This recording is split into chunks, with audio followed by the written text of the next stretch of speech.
자, 오늘 여러분들한테 좀 알려드릴 내용들은 지금 시장 아무래도 여러분들이 투자하기에 쉬운 난이도의 시장은 아니거든요. 지금 보면은 막 시장 지수는 최근에 나쁘지 않았던 것 같고 삼성전자가 잘 올라가고 막 반도체는 좋은 것 같은데 아니 내 종목은 왜 시장 지수 올라가는데 그 수혜를 하나도 못 받는지 그리고 자꾸 떨어지는 코스닥 지수들 그리고 거기에 종목 내 종목도 같이 떨어지다 보니까 아 이거 시장이 나쁘지 않은 것 같은데 시장 지수만 놓고 보면은 뭐 코스피가 뭐 2600선을 회복했고 2700선을 향해 갈 수 있다 뭐 이런 얘기들 되게 좋은 전망들은 많이 들려오는데 본인 종목들은 그런 모습을 보여주지 못하니까 뒤늦게라도 내 종목이 따라갈 수 있는 거 아닌가 하면서 섭부르게 추매를 하시는 분들이 상당히 많거든요.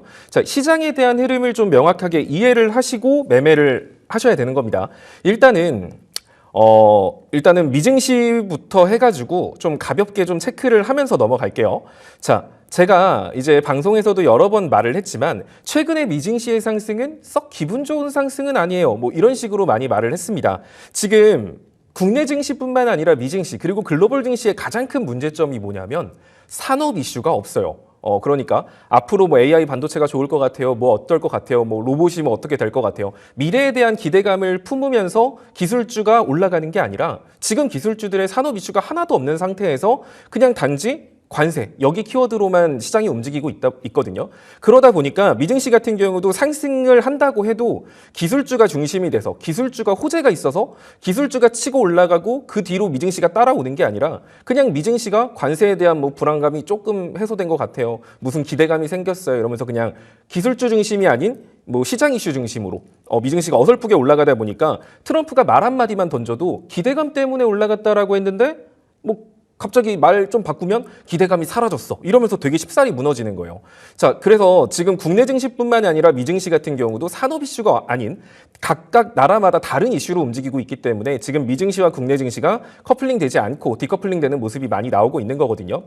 자, 그 상태에서 이제 현재 국내 증시를 좀 보시면 제가 여러분들한테 추세에 대한 얘기를 좀 많이 해드리고 있어요. 코스피 같은 경우는 사실 지금 상승 추세거든요. 그러니까 여러분들이 최근에 좀 눌림을 보여주고 있다라고 해도 지금 코스피는 저점과 고점 자체를 야금야금 올리고 있는 상승 추세 국면에 진입해 있습니다.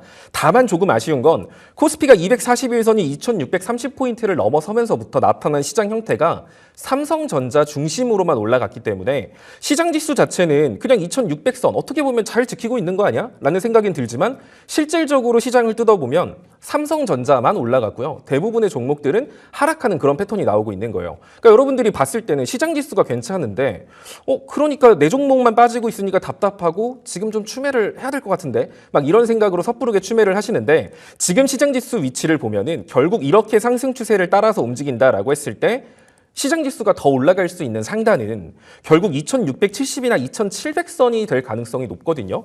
결국 이러한 우상향 추세로 움직인다고 하면 정말 다시 2670이나 2700 찍으면 다시 시장 지수는 2580, 2570까지 다시 떨어진다는 거예요. 근데 문제는 지금 시장, 산업의 이슈가 없고 그냥 삼성전자에만 의존해서 움직이는 현 시장에서 시장 지수가 정말 올라간다 한들 시장 전체적으로 안정적으로 뭐 상승 종목이 많이 나온다던가 이런 게 아니라 정말 여러분들이 최근 1, 2주 동안 겪었던 삼성전자만 올라가고 다른 반도체는 그닥 힘도 없는 것 같아. 이런 형태가 계속 진행될 수 있거든요.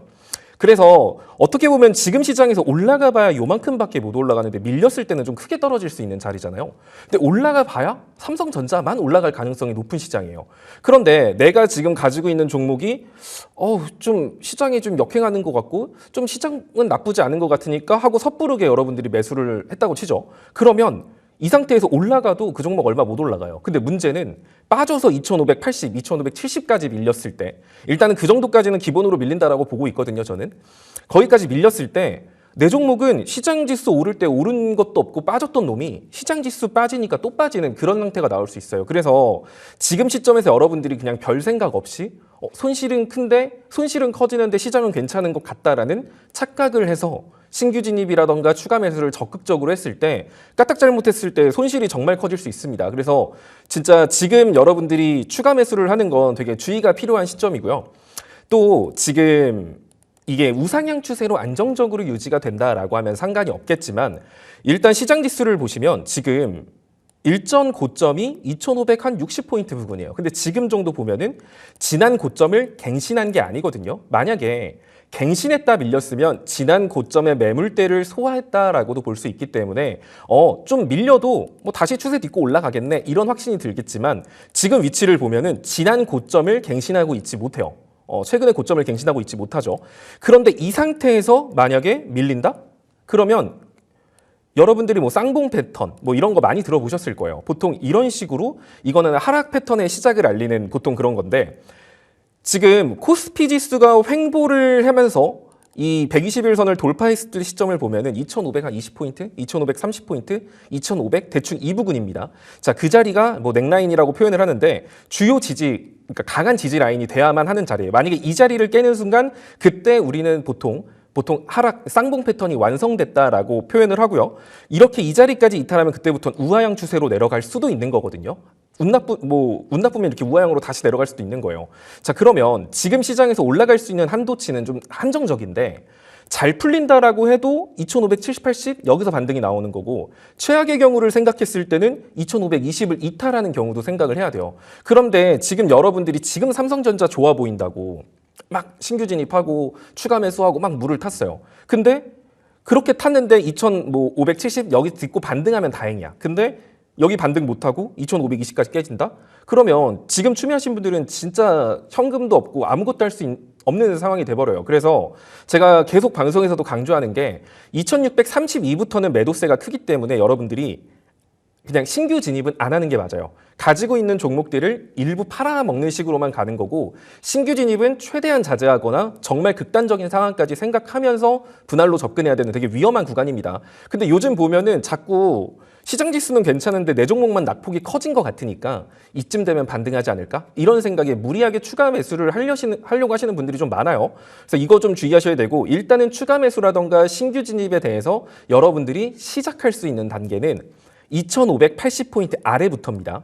이 부분부터는 신규 진입이나 추가 매수를 고려해도 되는 라인은 이 자리이기 때문에 이 자리 오기 전까지는 여러분들은 뭐 신규 진입할까? 어떤 종목이 좋아 보일까? 이런 거를 보는 게 별로 좋지가 않아요. 그러니까 뭐 시장마다 되게 다양한 시장이 있어요. 매번 똑같은 시장은 없거든요. 그래서 우리가 보통 여러분들이 뭐 기술적 분석을 열심히 공부를 하고 뭐 차트 책을 읽어보고 이런 분들이 제일 막히는 게 뭐냐면 어떤 시장에서는 그게 맞거든요. 근데 시장 분위기가 조금만 바뀌면 이게 안 맞기 시작해요. 뭐 어떤 시장에서는 뭐 5일선이 뭐 60일선을 돌파하는 뭐 그런 차트들이 잘 가더라.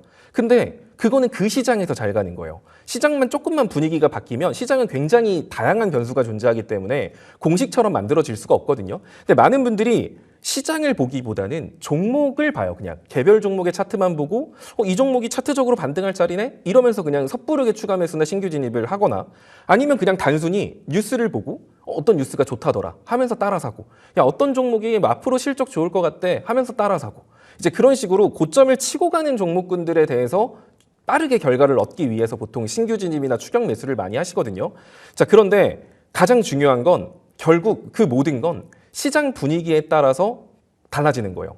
그러니까 고정돼 있지 않다라는 거죠. 하다못해 최근에 뭐 엄청 잘 나갔던 작년까지만 해도 엄청 잘 나갔던 전력 설비들 앞으로 실적 엄청 좋을 거다, 실적 계속 성장할 거다 하지만 지금 주가 어떻게 됐죠? 굉장히 많이 빠졌어요. 뭐 식품 관련주도 마찬가지고요. 그 당시에 사실 뉴스만 보거나 뭐 주식 방송이라던가 여러 가지 증권사 리포트들 보면은 뭐 전력 설비 사면은 진짜 앞으로 훨씬 더 잘 깔 것처럼 그렇게 많이 뉴스가 나왔잖아요. 그건 그 시장이었기 때문이에요. 실적을 중요시 여기는 시장이었기 때문에. 그런데 이렇게 그래서 여러분들이 항상 제가 시장을 먼저 짚어드리는 거고 지금 시장 같은 경우는 여러분들이 개별 종목의 차트를 볼 시장이 아닙니다. 그러니까 어차피 지금 시장에 중심이 없어요. 주도하는 섹터가 있는 것도 아니고요. 뭘가 주도할지도 지금 섣부르게 말하긴 힘들어요. 결국 시장 지수 올라가면 반도체는 올라가겠지 정도일 뿐이지 앞으로 시장이 본격적으로 반등을 할 때 어떠한 새로운 주도 섹터가 등장을 하고 시장의 분위기를 살려줄지에 대해서 단언할 수 있는 사람 없어요. 그러면 이런 상황에서는 게다가 지금 대내외적으로도 기술주에 대한 이슈보다는 관세에 대한 이슈들이나 이런 이슈들이 훨씬 더 많거든요. 그럼 그런 상황에서 여러분들은 시장을 보고 종목을 골라야지 그냥 단순히 뉴스라던가 종목의 개별 차트만 보고 매매를 하셨다가는 굉장히 크게 넘어질 수 있거든요. 그래서 지금은 기술적 분석이 중요한 시장이 아니에요. 이게 제일 중요한 포인트입니다. 가끔 이제 저한테 많은 상담이 오고 주식을 잘하시는 분들도 많아요. 막 차트 분석도 잘하시고. 그런데 그런 분들이 가장 많이 실수하는 게 시장을 배제하고 내가 투자하고 있는 종목의 차트만 보는 거예요. 그래서 이런 거 좀 주의하시면 좋을 것 같고, 그래도 지금 사실 코스피는 더 빠져도 상관없기는 해요. 솔직히 2520선 이탈할 것 같지도 않고, 다음 주에 이제 본격적으로 시장이 반등한다라고 하면 관세가 시작되고 나서부터라고 저는 생각을 하거든요. 그러니까 많은 분들이 생각하는 게 관세가 시작됐는데 어떻게 이제 더 큰일 나는 거 아니야? 라고 생각을 하겠지만, 보통 시장은 뭐든지 보통 다 선반영이 되는 경우가 많거든요. 그래서 미증시가 상승을 했던 이유를 생각을 해보면 불안감이 해소돼서 상승을 했다, 혹은 불확실성이 해소돼서 상승을 했다, 이러면 문제될 게 없었어요. 근데 기대감으로 상승을 했기 때문에 문제거든요. 그러니까 근데 이제 확실히 관세가 시행되고 났을 때는 이제 분위기가 조금 달라질 수 있습니다. 뭔가 잔뜩 겁먹었었는데 생각보다 별거 없네? 뭐 이렇게 생각이 될 수도 있는 거고, 그 과정 속에서 정말 트럼프 대통령이 다른 나라와 정상회담 혹은 기업들의 미국 내 자본 유치를 하면서 관세율을 낮추는 모습들이 나오면 앞으로 이런 것들이 더 많아지겠구나 하면서 불안감, 불확실성이 해소되면서 시장이 반등할 수 있는 거예요. 그래서 사실 이번 주에는 증시가 상승한다는 건 말이 안 돼요. 오히려 이번 주에 증시가 상승하는 게 더 위험합니다. 왜냐하면 과한 기대감으로 상승했기 때문에 만약에 이 기대감으로 상승한 상태에서 다음 주에 본격적으로 이슈들이 나오기 시작하면 되려 시장은 기대했던 것만큼은 아니잖아 하면서 빠질 수 있거든요. 그래서 차라리 이번 주 같은 경우는 어설프게 상승하는 것보다는 정말 사람들이 공포감을 느낄 만큼 최대한 눌러주는 시장이 나올 가능성이 높았던 거고, 그래서 미증시 같은 경우도 이번 주는 상승할 필요는 없고 그냥 박스권 안에서만 움직여줘도 상관없다라고 말을 한 겁니다. 그래서 본격적으로 시장이 반등한다라고 하면 다음 주 뭐 중후반부터 될 가능성이 높고, 그 전까지는 이제 불안감 때문에 계속 빠질 수 있으니까 여러분들이 좀 코스피 2580선 이거 체크하시면서 매매를 하시면 될 것 같고요. 이제 진짜 중요한 게 사실 코스닥이거든요. 제가 사실 코스피는 별 걱정 안 해요. 근데 코스닥 같은 경우가 지금 이 자리 705포인트에서 700포인트를 이탈했을 땐 정말 아래로 크게 빠질 수 있는 좀 위험한 자리이기 때문에, 그래서 제가 더 추가 매수 같은 거 하지 말라고 하는 거예요. 여러분들이 관심 가지는 대부분의 종목은 코스닥 지수에 편입되어 있는 종목들, 중소형 종목들이 많습니다. 그런 종목들은 아무리 그 종목의 차트가 괜찮고 예뻐도 코스닥 지수가 중요 자리 이탈하면서 무너지면 같이 투자 심리가 위축되면서 빠질 수 있거든요. 그래서 여러분들이 지금 딱 머릿속에 박아둬야 될 건 그거예요. 코스피 지수가 2570포인트, 80포인트 왔을 때 반도체 종목 위주로 매매를 한다. 그때는 신규 진입, 추가 매수 가능해요. 지금 개별 종목 차트 보고 추가 매수 하나 이런 거 물을 필요도 없어요. 그냥 코스피 그때까지 기다리시는 게 맞는 거고, 그리고 이제 내가 갖고 있는 종목이 코스닥에 속해 있는 종목이다라고 한다면 지금 섣부르게 추가 매수라던가 신규 진입하지 말고 다음 주 수요일이나 목요일 날까지, 그 다음 주 중에 코스닥이 730포인트 위로 올라가는 거 보고 그때 하셔야 돼요. 그러니까 쉽죠? 코스피는 2500, 780 기다리고 코스닥은 730 올라갈 때까지는 내가 종목이 가지고 있는 손실이 커진다 하여 거기에 당황해가지고 그냥 물 타는 거는 그냥 내 마음의 평화 찾는 거거든요. 이제 그렇게 매매하다가 정말 최악의 흐름으로 갔을 때는 나중에 아무것도 못하는 상황이 발생할 수 있으니까 그 부분은 여러분들이 좀 주의를 하셔서 매매를 하시면 더 좋을 것 같고, 중요한 건 항상 종목의 차트를 보기보다 시장의 흐름을 먼저 볼 것.